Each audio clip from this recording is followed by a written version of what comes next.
Dawn breaks over Karnak, 1190 BC.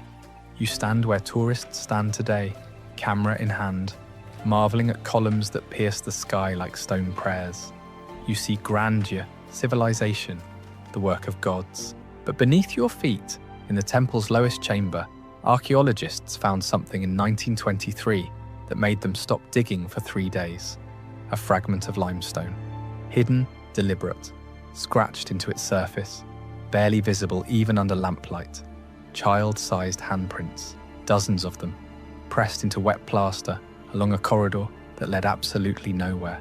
Small fingers, desperate pressure, and beside them, carved in crude hieratic script, the informal writing of common people, a single phrase, repeated 17 times.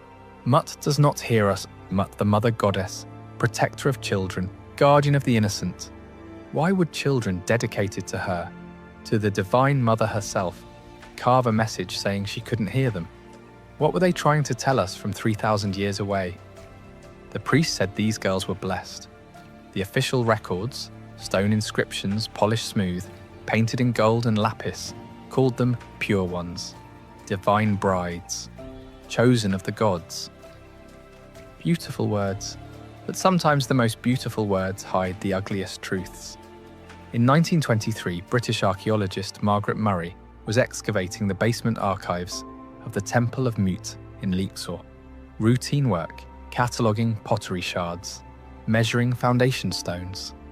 Then she found a sealed jar, clay, undecorated, deliberately hidden behind a false wall in a storage room that hadn't been opened in over 2 millennia. Inside, papyrus. Letters. 17 of them. She tried to show her findings to the Egyptian Antiquities Service. They confiscated the jar, classified the contents.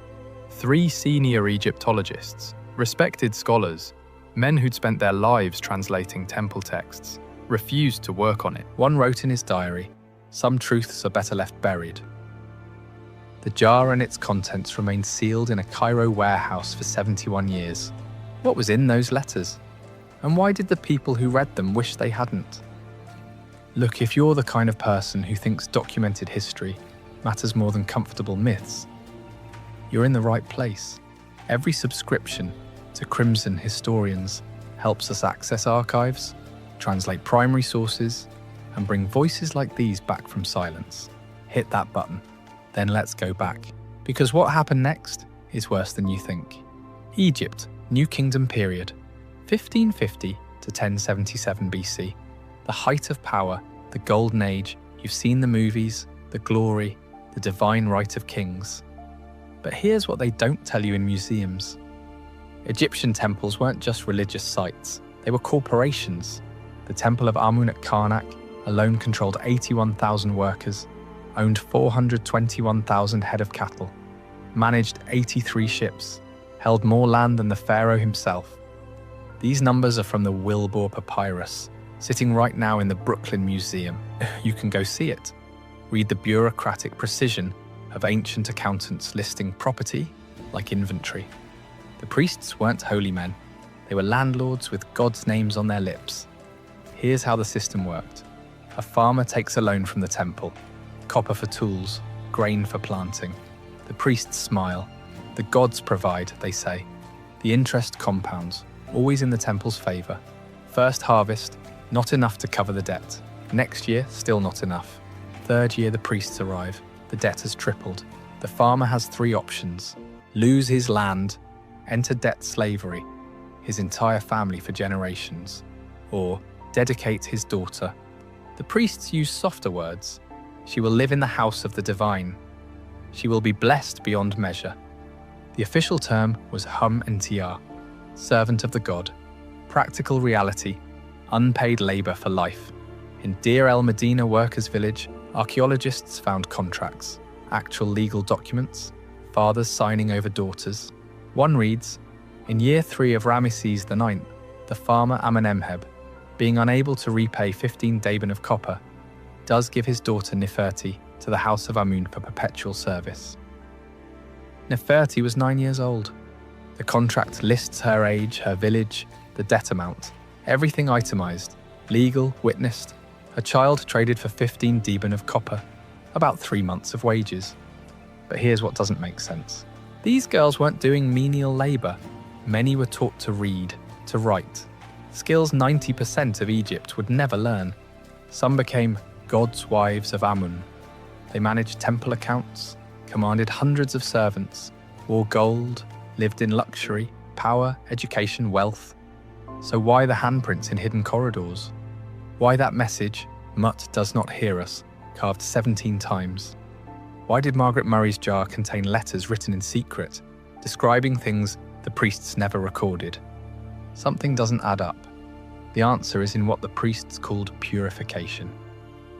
If the thought of a 9-year-old signed away like property doesn't make you want to remember her name, then history has already forgotten her. Don't let it. That's why we're here. Stay with me. 1896 British archaeologist Flinders Petrie excavates a priest's tomb at Abydos. Inside, a papyrus scroll, a manual, instructions for temple initiation rites. The document is in the British Museum right now. Catalogue number EA10042, Middle Egyptian, procedural, clinical, like an instruction manual for assembling furniture, except it's not furniture. The text reads, "On the day of her entering, the girl shall be bathed in the sacred pool. Her garments shall be removed in the presence of the Wab priests. She shall be examined for purity of body." That word, examined. The text continues, "Her hair shall be removed, that no impurity remain. She shall speak the oath before Amun. My body is the property of the god. My will is his will." She would be 8 years old, 10, maybe 12, standing naked in a room of adult men, repeating words she didn't understand, legally binding herself to a life she never chose. But here's where it gets strange. After initiation, these girls had access to restricted areas of the temple, sacred spaces where even nobles couldn't enter. They handled ritual objects, learned astronomy, mathematics, music. One inscription from Karnak lists a woman named Nefertari as chief of the harem of Amun, who administered temple accounts and commanded 300 servants. Power, but no freedom. They could manage treasuries but couldn't leave the temple grounds. Could read hieroglyphs but couldn't write to their families. Could command servants but couldn't say no to priests. In the 1960s, Danish archaeologist Lisa Manica was studying temple ostraka, broken pottery shards that ancient Egyptians used as notepads. She found medical prescriptions, dozens of them, all for young women in temples, treatments for genital trauma, remedies to prevent forced conception, instructions for midwives attending girls as young as 11 through childbirth. One ostrakon reads, "For the girl who bleeds after the god's visitation, grind acacia leaves with honey, apply to the wound, bind with clean linen." The god's visitation, that's what they called it. Among the prescriptions, Maniki found something else, a letter, written on broken pottery and handwriting that slants like the writer was shaking. "To my sister Mutemwia, who serves in Mut's house, I am sorry I gave you to them. I am sorry I believed the priest when he said you would be blessed. Your mother weeps every night. I do not sleep. Forgive me." It's unsigned. The daughter never replied. Temple servants couldn't send mail. But wait, before you assume this was universal horror, it wasn't that simple. Some women in temples wielded genuine political power. Hatshepsut, the woman who became pharaoh and ruled Egypt for 20 years, started as a god's wife of Amun. Other women entered temples voluntarily as adults, seeking education unavailable anywhere else, safety from forced marriage. So what made the difference? What separated the powerful priestesses from the girls carving desperate messages in hidden corridors? The answer is in one word the official records almost never say out loud. Age, Margaret Murray's sealed jar, the one from 1923. It contained 17 letters written by a woman named Tentopet, who served in the Temple of Mut for 40 years. In them, she describes something the priests did every month. She calls it the monthly choosing. The official temple records, carved in stone, painted in gold, never mention what that meant. But Tentopet wrote it down, and what she wrote stayed buried in that jar for 3,000 years. Margaret Murray's personal notes are archived at University College London. You can request them, fill out a form, wait 3 weeks, then sit in a quiet reading room while a librarian brings you a box. Inside, her diary from the 1923 excavation season, March 12th entry, found sealed jar today in false wall of southern storage chamber. Clay undecorated, deliberately hidden. Opened it in the field tent. Papyrus inside, letters. I've read 3 so far. I wish I hadn't. March 15th. Showed the translations to Harrison and Blackman. Both refused to continue. Harrison said, "Some truths are better left buried," as if that matters, as if money means more than truth. The Egyptian Antiquities Service confiscated the jar, classified the contents, said the letters were likely forgeries, despite dating to late New Kingdom Demotic script. The letters remained classified for 71 years. They were finally released in 1994. Most Egyptologists still haven't read them. The letters were written in Demotic, the informal cursive writing used for personal correspondence, not the formal hieroglyphs of monuments. The handwriting of someone writing for themselves, writing the truth. Tentopet's account. In my 12th year of service, I was chosen for the monthly rite. I had seen other girls chosen before me. They always returned silent, changed. They took us to the inner sanctum after the evening offerings. 5 of us that month. The youngest was 8 years old. She cried. The overseer struck her and said tears were impurity. The high priest wore the mask of Amun, gold face, ram's horns. He said that God would speak through him, that we were blessed to receive the divine seed, that our bodies were vessels for the God's pleasure. He said this was holy. Murray wrote in her notes, the account describes systematic abuse disguised as religious duty, organised, scheduled, recorded in administrative logs like grain inventory. Because that's the truly evil genius of it. This wasn't chaos, it was organised. Temple records from Medinet Habu show rotation schedules. Girls listed by name with marks indicating their service dates, ages listed alongside. The youngest recorded 7 years old, not a mistake, not an aberration, policy. Tentopet wasn't the only one writing. The jar contained other letters, other women had found it, this hidden vessel in a forgotten storage room, and added their own testimonies. One wrote, "My name was Mariette before they changed it to Meritamen. My father owed grain. The priest told him I would marry the god. He thought it meant honour. I was 11. There is no god here, only men in masks who say they speak for gods." Another, "I have served for 16 years. I have borne 3 children to the god. They took each one from me after 3 years. My eldest daughter now serves as I do. I see her in the morning processions. She does not look at me. I think they told her, I am dead." Murray's diary. March 15th, 1923. I have read things today that make me question whether I should continue in Egyptology. These were children. This was systematic, recorded, managed. And we have been calling these temples sacred for 200 years of scholarship. Remember those handprints? The ones pressed into wet plaster in the dead-end corridor beneath the Temple of Mut? Tentopet's letters explained them. When girls were first brought to the temple for initiation, they were led through that passage. Dark, narrow. The priests told them, "Press your hands here, against the wall. You are reborn beyond this threshold. Your old self dies here." The girls pressed their hands into the wet plaster. Children, confused, scared, doing what they were told.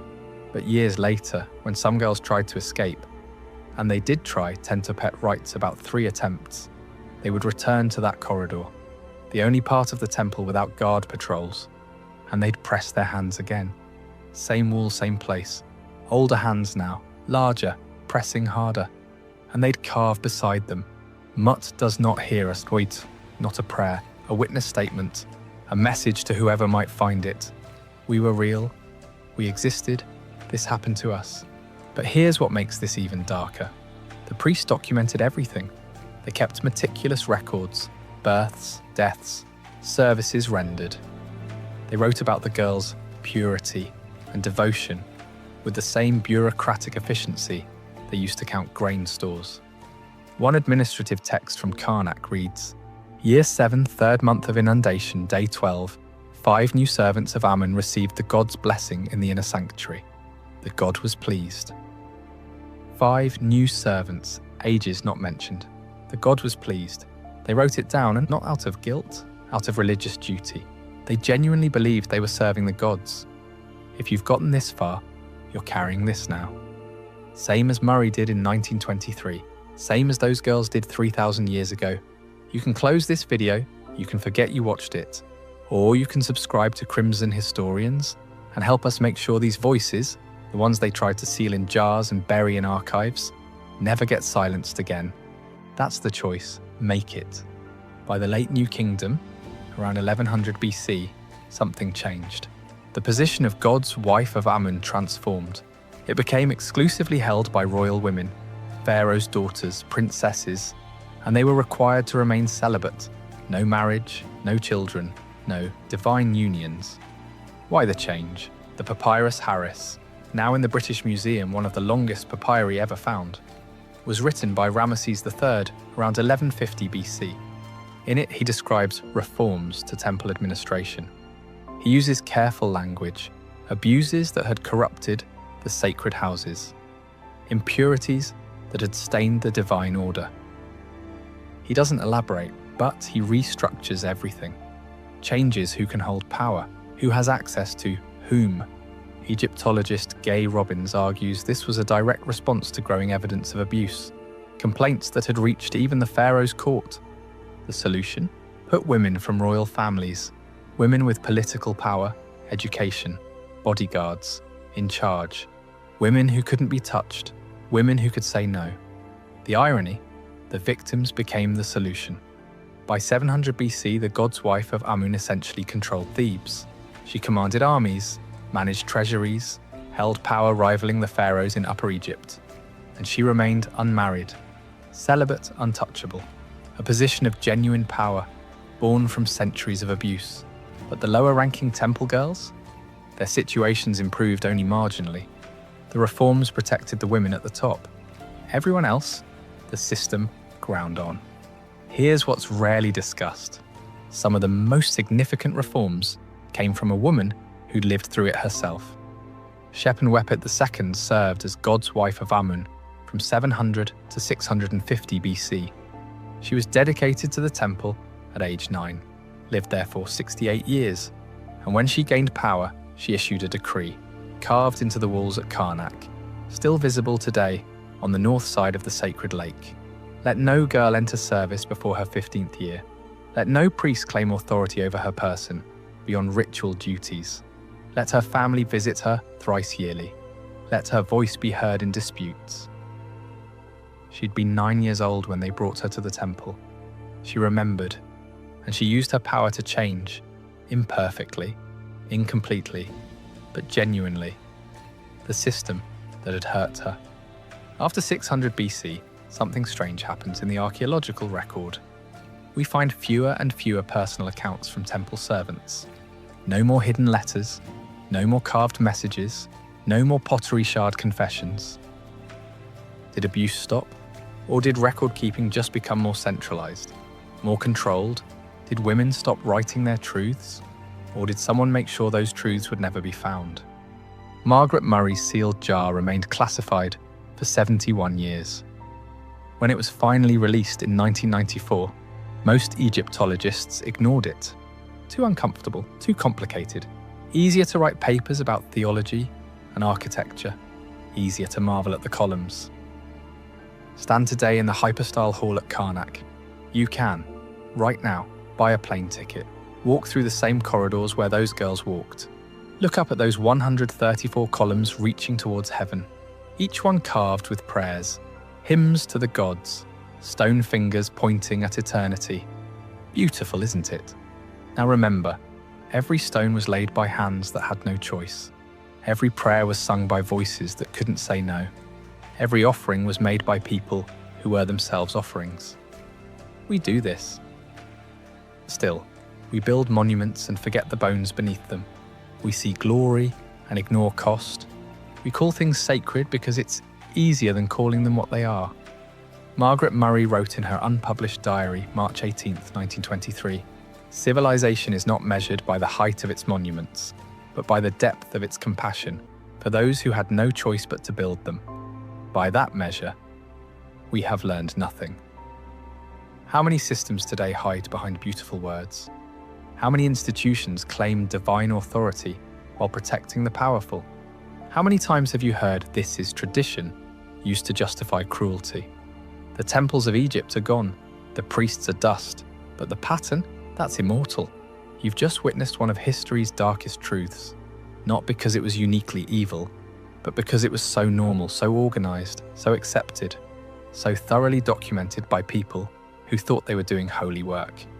If stories like this remind you how fragile humanity is, how easily we mistake cruelty for tradition, abuse for honor, silence for consent, then subscribe to Crimson Historians. Because the only thing more dangerous than forgetting the past is refusing to see its reflection in the present. One last thing. Remember Tentapet's letters? The 17 found in Murray's jar? The jar could hold 20. 3 are still missing. In 2003, an antiquities dealer in Cairo claimed to have found them. Said they'd been in a private collection since the 1920s. Said he knew where they were. He died of a heart attack 3 days later, before revealing the location. Those 3 letters, according to Tentapet's index, which Murray translated before the Antiquities Service took the jar, contain names. Specific names of priests, families who knew what was happening and stayed silent, officials who were paid to look away. Somewhere in Egypt, hidden in a private collection, or buried beneath sand, those names are waiting. And someone doesn't want them found. The stones remember, even when we'd rather forget.